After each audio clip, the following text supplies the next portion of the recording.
Hello everyone, and welcome back to our Imperial Austria, or rather Austria-Hungary campaign in Victoria 3. This is still an Ironman, still the same one, yes, I know, and as I said the other day, we will be moving on to something else, probably right after we form Germany, or at least not long after, as this one is sort of running its course, and I'm happy to take suggestions for that. I'm also pretty happy that we've been so far able to navigate this game with relative success, Austria-Hungary becoming a large and modern power with its own colonies, and, well, thus far avoiding revolution. We'll have to see if we can keep that going, as there is one that's now starting. Let's see.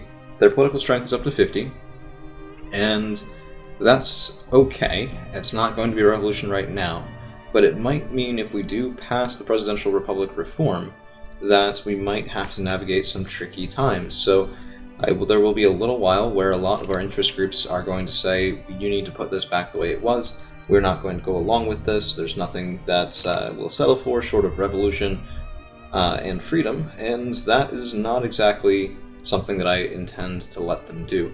But we do also, because we did switch to a whole bunch more electronic methods the other day, we do also need to build some more electric plants, and that is going to be a very high priority because I want people to have cheap electricity and to be able to access the equipment that they need without too much trouble. So let's go ahead and build, we need a new state, because East Galicia is up at 40, and that is the maximum. Oh, we have Moravia. Never mind.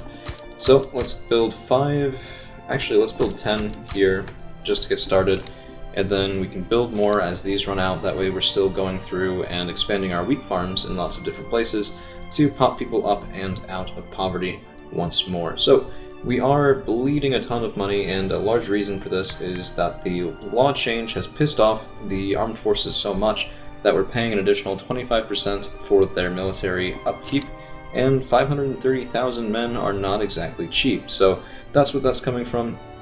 It's not going to be forever, but it is a bit of a problem right now, and I'm curious.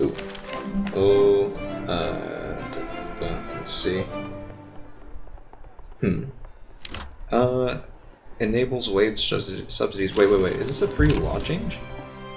With socialist ideas sweeping across Austria-Hungary, Reinhold Zeller of the Intelligentsia has been appointed to a leading position in the government, sufficient momentum for a rapid policy change, fair wages, labor rights, regulatory bodies, or, okay, pop traction. Let's take a look at our easy for me to say, labor rights. Oh, this is going to be annoying, isn't it?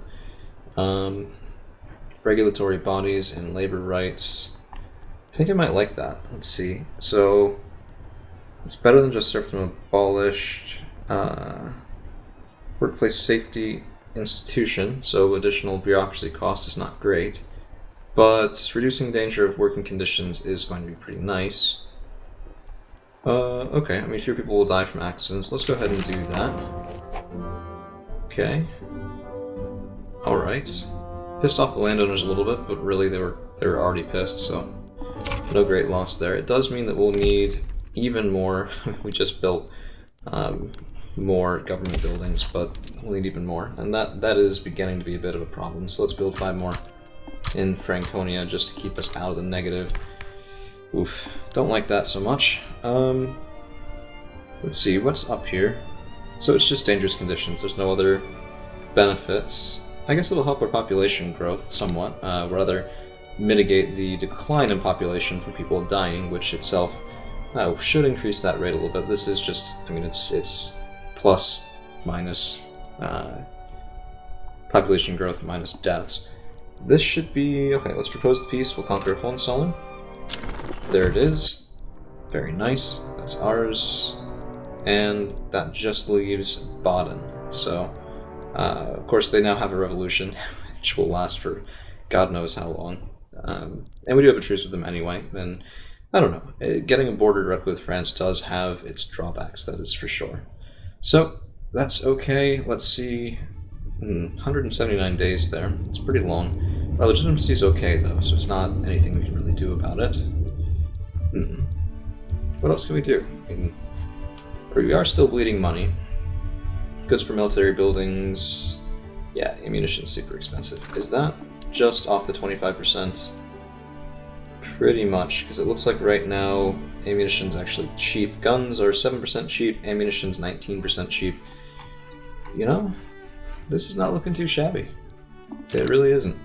If we can get more people off of subsistence farming, I'm willing to bet we could push this 15.1 up to something quite a bit higher, and that would be very much good for everyone. Yeah, it's a challenging game, but we're doing the best that we can, cranking along. And, I don't know, so we really need, radical freaking Prussia. I mention it every time just because every time I load this game, it's one of those where I'm sitting there going, really? You can't just... I mean, let's look at the war. -33, war support is 0. It should still be decaying, but I don't think it is. And neither one of them is willing to go for peace. We might actually be best off, if we take Hesse-Kassel, then we can take Westphalia, North Rhine, Rhineland. We can actually just go to war with Prussia proper, and them capitulating to us might have them capitulate to Radical Prussia, because if we take their land as well, then the percent occupied, well, no, because they don't, Radical Prussia doesn't actually occupy anything. Huh. It might still put pressure on them to lose that tide war by tanking their war exhaustion. So that is one avenue to explore. What's kind of nice is our literacy has really been skyrocketing lately. 63% is actually the highest I've ever had it in this game, which tells you I don't really play all that late usually, but I don't know, I think it's probably fine. We are getting technology a lot quicker than our neighbors, it would seem. And what are we working on? Bolt action rifles? Yeah, that would be good to have in arms industries. We could probably go for NCO training, or... yeah, so squad infantry is probably the single largest improvement next. If you take a look, trench infantry, 40 offense, 60 defense. Squad is 55 offense, 65 defense. So a 15-point offense increase is very nice. But we don't yet have any specialist companies. If we went for infiltrators, that's also plus 15 offense. Okay, that requires radios. Machine gunners would not, and that plus 10% kill rate is very nice. So let's take a look at what we need for that. That's going to be automatic machine guns down here. Yeah, we'll go for that. We'll do bolt action rifles, automatic machine guns. We'll get some support companies, and that'll make us even more effective. And this is something single player in Paradox games tends to be kind of like this, where in the late game, the economic challenge from AI is never really an issue. But I'm not quite as good at this game as I am at things like Europa. So the military challenge could very well still be a thing. I mean, we have more than double the next competitor on the GDP list. So I don't think it's really a question of that anymore. I kind of miss the days of chasing the French GDP. That was a good time. Let's see, information. Yeah, they've never recovered from our war. I think we might have just crippled them outright during it. But sucks to be them, eh? Not going to find really that much sympathy from me, considering the toll it took on us as well. Increase in radicals, and this is going to be a lot from political movement demands, so you'll notice this whenever you do something controversial in your society. Even if your standard of living is doing well, as ours is right now, you'll still see just tons of radicals, and they just want to preserve the monarchy, so high radicalization and medium support is really not that great. Corsica has made peace. Let's see, diplomacy, yeah, they're free. There's a free Corsica. That's going to be another hit to the French population. At least I expect it to be. Plus 0.19 is abysmal. It's terrible. Let's take a look. How's everyone else doing? Plus 0.9. Russia is plus 0.15. I'm not sure we have that many rivals left, really. Great Qing. Hey, they have 15 flotillas. 0.17. Yeah, no. The world economy has really not been going all that well. Fun side note, the best I ever saw Great Qing do was when I was playing as Russia. Because there's such a huge market, I could make things cheap, and I could ship them off to Great Qing and get some wonderful tariffs on the exchange. But that solved enough of Qing's economy problems that it actually made them way more effective on the world stage. So they had a competitive GDP. I don't know, it was more competitive than this. They had a lot of population growth, up to nearly 1% by 1875-ish. So it was kind of interesting. I made them stronger through trade, and then, well, eventually I needed to take them on. So it was kind of rough. It was like making your own enemy. This revolution, might be a little quicker though. It looks like Baden has been captured. Kind of hard to see state control, but let's take a look at their diplomacy, and no, actually it looks like Radical Baden is wavering instead, so that should be over pretty soon. And let's see, truce with Austria-Hungary is up in 85. That's a couple more years. We have some time to do other things in the meantime. Let's see, markets, yeah, still going to need to work on electricity, also some steel as well, just because these power plants do use engines, which then uses more steel and all of that. So let's see, let's go up to 40 in Moravia. Oh, geez. Should have added those at the start, and I didn't, so let's go ahead and get that done. Oh, yep. Nice and up there. We'll deal with steel in the next round if we need to, so... Oof. Trial of Kaiser Ferdinand. Oh, no, no, no, no. We could kill him. We could kill him right now. That would probably prompt a revolution, though. So let's go with this is not justice. We're going to do this properly. We'll keep the Kaiser alive. We'll extend the amount of time for the next roll around. But plus 15 support will be very good indeed. So, regicide is never a good thing. Well, regicide is rarely a good thing. I don't know if I really want to be endorsing that publicly, but I don't know. If you have a shit king and he's kind of, well, I'll just leave it at that. Yeah. Oops. Foot, mouth. Alright.